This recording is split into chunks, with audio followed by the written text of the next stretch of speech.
2024 সালের 2 আগস্ট আন্দোলনকারীদের ভাষ্য অনুযায়ী 33 জুলাই নতুন এক পর্যায়ে প্রবেশ করে বৈষম্যবিরোধী ছাত্র আন্দোলন।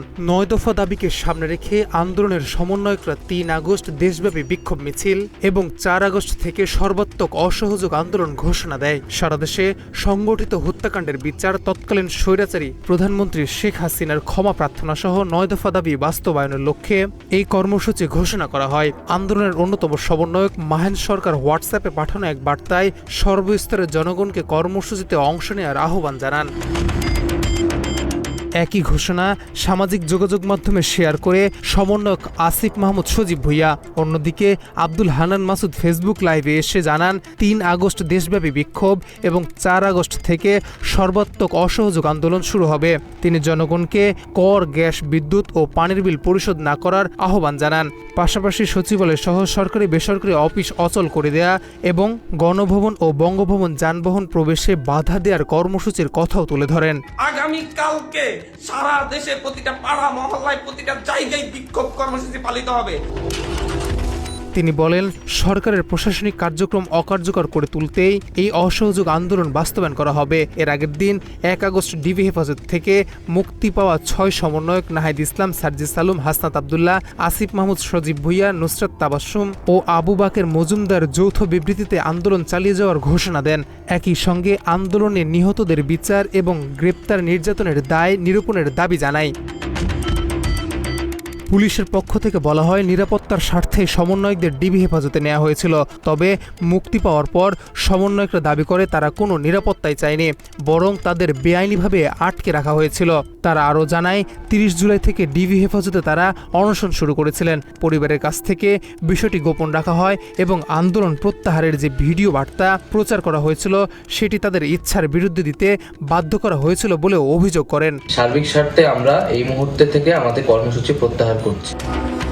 এদিকে শুক্রবার রাজধানী সহ দেশের বিভিন্ন স্থানে হাজারো মানুষ বৃষ্টি উপেক্ষা করে বিক্ষোভে অংশ নেয়। তাদের দাবির মধ্যে ছিল হত্যাকাণ্ডের বিচার, গ্রেপ্তার শিক্ষার্থীদের মুক্তি এবং দমনপীড়ন বন্ধ।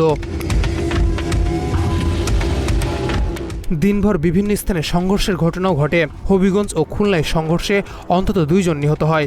রাজধানী সহ বিভিন্ন জেলায় পুলিশ এবং আওয়ামী লীগ ও এর অঙ্গ সংগঠন নেতাকর্মীদের সঙ্গে সংঘর্ষে অন্তত 1.5 শতাধিক মানুষ আহত হয়। গণমাধ্যমে তথ্য অনুযায়ী হবিগঞ্জে 1 জন শ্রমিক নিহত হয়। রাজধানীর উত্তরা, সায়েন্স ল্যাব, মিরপুর 10, আফতাবনগর ও শাহবাগ সহ বিভিন্ন এলাকার সড়ক অবরোধ করেন আন্দোলনকারীরা। টাঙ্গাইলে কয়েক হাজার শিক্ষার্থী ঢাকা টাঙ্গাইল মহাসড়ক অবরোধ করে। একই দিন রাজধানীতে ছাত্র, শিক্ষক, সংস্কৃতি কর্মী, অভিভাবক ও নাগরিক সমাজের প্রতিনিধিরা জাতীয় প্রেসক্লাবের সামনে দ্রোহ যাত্রা নামে গণমিছিল বের করে, যা কেন্দ্রীয় শহীদ মিনারে গিয়ে শেষ হয়। মাত্র 30% টাকায় জমির মালিক হয়ে নতুন বাংলাদেশের গড়ে তোলার স্বপ্ন দেখা বাংলা বসতি। দ্রোহযাত্রায় অংশ নেওয়া হাজার মানুষের হাতে ছিল স্টেপ ডাউন হাসিনা, ছাত্র হত্যার বিচার চায় এবং গুলিতে মরতে পারি, পিছু হটব না লেখা প্লেকার্ড। তারা গণগ্রেপ্তার বন্ধ, জুলাই হত্যাকাণ্ডের বিচার, গ্রেপ্তার শিক্ষার্থীদের মুক্তি, কারফিউ প্রত্যাহার, শিক্ষা প্রতিষ্ঠান খুলে দেয়া এবং সরকারের পদত্যাগের দাবিও জানান। এদিকে লেখক, কবি, প্রকাশক ও নাগরিক পরিকল্পনাবিদরা পৃথক কর্মসূচি পালন করে। একইভাবে প্রতিবাদ মঞ্চের ব্যানারে শিক্ষক অধিকার কর্মী, চিকিৎসক ও মেডিকেল শিক্ষার্থীরাও রাজধানীতে বিক্ষোভ করে। পাশাপাশি ব্র্যাক বিশ্ববিদ্যালয়ের 626 জন শিক্ষক আন্দোলনের প্রতি সংহতি প্রকাশ করে। তাদেরকে ট্যাগ দেওয়া হচ্ছে, তাদেরকে বিভিন্ন নামে আখ্যায়িত করা হচ্ছে। 71 সালের আজকে কি পার্থক্য? যে অত্যাচার চালানো হয়েছে তার বিচার হবে। আপনি যা ভুল করেছেন ক্ষমা চেয়ে শিক্ষার্থীদের দাবি মেনে নিন। এরই মাঝে 2 আগস্ট ইউনিসেফের দক্ষিণ এশিয়া বিষয়ক আঞ্চলিক পরিচালক সঞ্জয় ইউজে শেখেরা এক বিবৃতিতে আন্দোলন ঘিরে সহিংসতায় শিশুদের উপর প্রভাব নিয়ে গভীর উদ্বেগ প্রকাশ করেন। বাংলাদেশের সফর শেষে তিনি বলেন, জুলাই মাসের বিক্ষোভে অন্তত 32 জন শিশু নিহত হয়েছে এবং আরও অনেকে আহত ও আটক হয়েছে। ইউনিসেফ সব ধরনের সহিংসতার নিন্দা জানিয়ে শিশুদের সুরক্ষা নিশ্চিত করার আহ্বান জানান। ইউনিসেফ আরও জানায়, জুলাই মাস জুড়ে নিরাপত্তা বাহিনীর সঙ্গে সংঘর্ষে অন্তত 200 জন নিহত হয়েছে।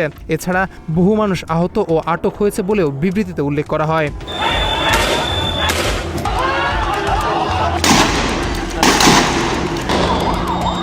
16 জুলাই থেকে শুরু হওয়া সংঘাত 21 জুলাইয়ের পর আরও বিস্তৃত হলে সরকার আন্দোলনকারী শিক্ষার্থী ও বিরোধী রাজনৈতিক দলগুলোর বিরুদ্ধে ব্যাপক অভিযান শুরু করে। 2 আগস্ট পর্যন্ত চলা চিরুনি অভিযানে আইনশৃঙ্খলা রক্ষাকারী বাহিনী 10,000-এর বেশি মানুষকে গ্রেপ্তার করে। গ্রেপ্তারের মধ্যে ছিলেন শিক্ষার্থী, বিভিন্ন রাজনৈতিক নেতাকর্মী ও সাধারণ নাগরিকও। এদিকে ফ্যাসিস্ট আওয়ামী লীগের সাধারণ সম্পাদক ওবায়দুল কাদের বলেন, কোটা বিষয়ে শিক্ষার্থীদের দাবি বাস্তবায়নের পরও একটি স্বার্থান্বেষী মহল সরকার ও শিক্ষার্থীদের মুখোমুখি দাঁড় করিয়ে রাজনৈতিক ফায়দা লোটার চেষ্টা করছে। শিক্ষার্থী গেম খেলে ফায়দা লোটার অপচেষ্টা করছে। ডিবি হেফাজত গণগ্রেপ্তার, আন্তর্জাতিক উদ্বেগ, ধারাবাহিক বিক্ষোভ ও 9 দফা দাবিকে কেন্দ্র করে জুলাইয়ের আন্দোলন আগস্টে এসে নতুন রাজনৈতিক মোড় নেয়। আন্দোলন আর শুধু কোটা সংস্কারের দাবিতে সীমাবদ্ধ থাকেনি, বরং সরকারের বিরুদ্ধে সর্বাত্মক অসহযোগ আন্দোলনের ঘোষণার মধ্য দিয়ে দেশব্যাপী এক নতুন সংঘাতময় অধ্যায়ের সূচনা হয়। শাহরিয়ার ফাহিম, বাংলা এডিশন।